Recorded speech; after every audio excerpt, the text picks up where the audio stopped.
वो कहते हैं ना, अंधी आंख में काजल सोहे और लंगड़े पाँव में जूता। जब लीक हो गई पाकिस्तान के पीएम के ऑडियोज, तब पीएम शहबाज शरीफ ने ले लिया है बहुत बड़ा फैसला। जानेंगे शरीफ ने कौन सी शराफत दिखाई है। तो वहीं दूसरी तरफ चीन को बर्बाद करने के लिए भारत ने $1.2 ट्रिलियन का प्लान कर दिया है लॉन्च, और वही वाला फॉर्मूला लगा दिया है जो फॉर्मूला यूरोप ने लगाया था दूसरे विश्व युद्ध के बाद और चीन ने लगाया था 1980 के बाद। जानेंगे भारत ने ऐसा क्या किया है। आइए जानते हैं इन खबरों को विस्तार से। अब इनके बारे में क्या कहें। इमरान खान के बारे में तो हम लोग ये कहते थे कि ये कटोरा खान है, लेकिन ये वो शख्स है जो खुद ही कबूल करता है कि हम भिखारी हैं। अब बार बार भिखारी बोल के इसका कौन सा सम्मान बढ़ाना। एकदम से ना इसकी रातों की नींद उड़ गई जब ऑडियो लीक हो गया और उस ऑडियो में भतीजी के साथ बातचीत करते हुए जो भी बातें इन्होंने कही वो सारी निकलकर सामने आ गई। वैसे तो बहुत बड़ी बातचीत हुई है, करीब 100 GB के ऊपर का डेटा है, बहुत सारी चीजें हुई होंगी उसमें। एकदम से पाकिस्तान का प्रधानमंत्री जैसे ही ये सब कुछ हो गया ना, हड़बड़ा सा गया है। तो यह हड़बड़ाया हुआ पहले से रहता है, ऊपर से इस ऑडियो लीक ने इसकी नींद छीन ली, जिसके बाद अब इसे डर लगने लगा कि जो बैठकें होती हैं कहीं ऐसा तो नहीं है कि बैठक से भी सारी आवाजें और सारी बातें लीक हो जाती हैं। वैसे एक बार ये आरोप लगा था कि इमरान खान का मोबाइल फोन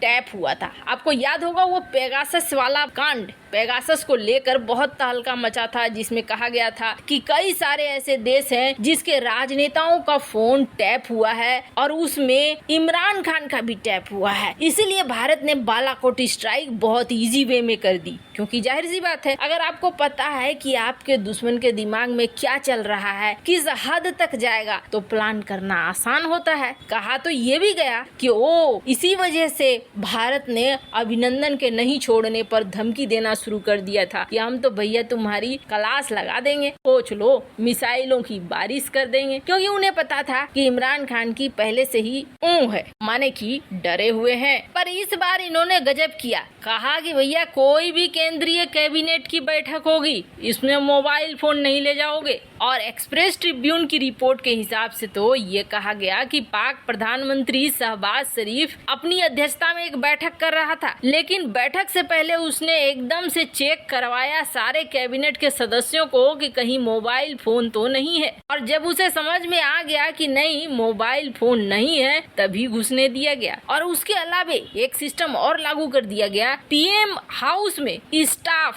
और अधिकारी कोई भी फोन लेकर नहीं जाएगा। और अब ये सोचा जा रहा है कि ऐसा लगता है कि ये सब कुछ हुआ है इमरान खान की वजह से, तो इमरान खान पर अब औपचारिक रूप से कानूनी कार्रवाई किया जाएगा। खैर, जहाँ एक तरफ पाकिस्तान में ये सब कुछ चल रहा है ना, तो ये देश समझ लीजिए ऐसे ही रहेगा। पर भारत की बात करें, भारत ने वो वाला दाव खेला है जो दाव द्वितीय विश्व युद्ध में यूरोप ने और 1980 में चाइना ने खेला। यूरोप से, अमेरिका से चाइना ने बहुत कुछ सीखा। यूरोप और अमेरिका काफी हद तक एकदम से चालाक देश थे। अमेरिका पहले बाजी मार गया और अमेरिका की देखा देखी यूरोप ने भी अपने में बदलाव लाना शुरू कर दिया। दरअसल द्वितीय विश्व युद्ध के बाद ना यूरोप को लगा कि कुछ तो है जो अमेरिका को बढ़ा रहा है, हमें उस चीज को फॉलो करना है और हमें भी इस तरीके से चलना है कि हम दुनिया की महाशक्ति बन जाए। अभी आप देखेंगे ना तो यूरोप महाशक्ति है, आर्थिक रूप से पावर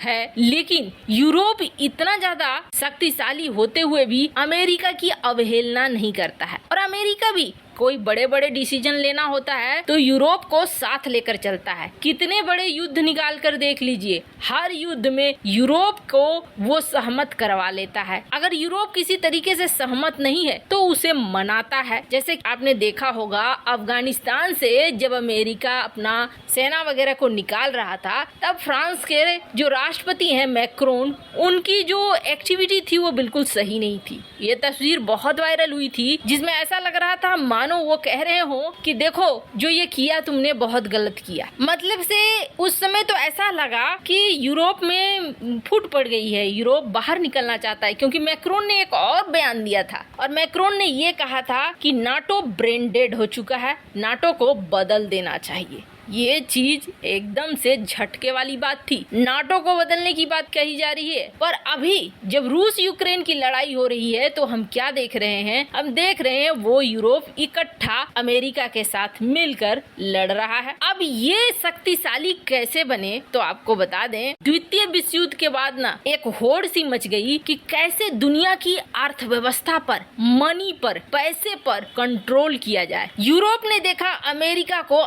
को देखकर समझ गया कि दो चीजें हैं जिसको हमें बहुत ज्यादा बूस्ट करना होगा, और एक चीज है इंफ्रास्ट्रक्चर को बनाओ। जितने यूरोप के देश हैं सबको जोड़ो और सबको जोड़कर ऐसा माहौल बनाओ कि दुनिया के देश यहाँ पर पैसे लगाएं, या नहीं होता है तो हम एक दूसरे पर ही पैसे लगाएं, घर का पैसा घर पे रहे। यूरोप ने ये सारा कुछ किया, जिसके बाद बहुत सारी कंपनियां आई, अमेरिका की भी कंपनियां आई, यूके की भी कंपनियां आई, इनके आपस के भी कंपनियां आई और इंफ्रास्ट्रक्चर वगैरह एकदम से बहुत मस्त रहा। अभी भी जब आप यूरोप के देश जाओगे घूमने के लिए, आप देखोगे एकदम सड़कें चकाचक हैं, यातायात की व्यवस्था एकदम से बढ़िया है। उन्होंने एक फॉर्मूला और निकाला और वो फॉर्मूला था कि जब व्यापार हो तो व्यापार में कोई झोल ना हो। झोल मतलब यहाँ रुकावट, वहाँ रुकावट, यहाँ ये पेपर दिखाओ, वहाँ वो पेपर दिखाओ। उन्होंने एक पूरा सिस्टम बना दिया जिससे कि समय की बर्बादी ना हो और माल सही जगह से सही जगह तक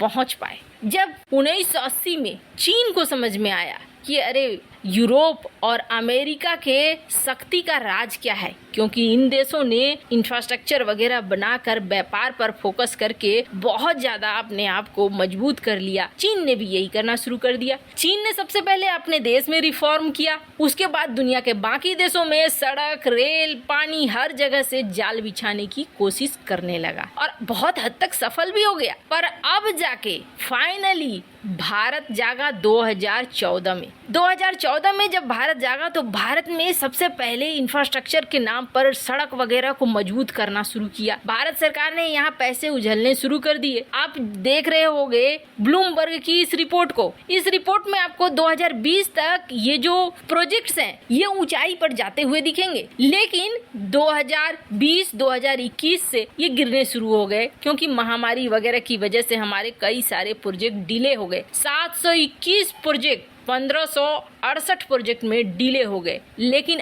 अब भारत ने लॉन्च कर दिया है मिशन गति। इस मिशन गति की वजह से भारत तेजी से इंफ्रास्ट्रक्चर बना रहा है। और आपको बता दें, पीएम गति शक्ति योजना के नाम पर अब यहाँ 1.2 ट्रिलियन डॉलर लगाए जा रहे हैं। मतलब कि 100 लाख करोड़ रुपए भारत सरकार खर्च कर रही है ताकि A1 का इंफ्रास्ट्रक्चर हो जाए और हमारी व्यापार में बढ़त हो जाए। चीन से सब कुछ छीनने के लिए भारत 1.2 ट्रिलियन डॉलर लगा रहा है और उसके साथ साथ चाइना +1 की पॉलिसी में दुनिया के देश भारत की तरफ अट्रैक्ट हो रहे हैं। वैसे आपको क्या लगता है, क्या भारत बिल्कुल सही तरीके से चल रहा है? कमेंट कर अपनी राय जरूर बताएं। जल्द मिलते हैं अगली वीडियो में नई खबर के साथ।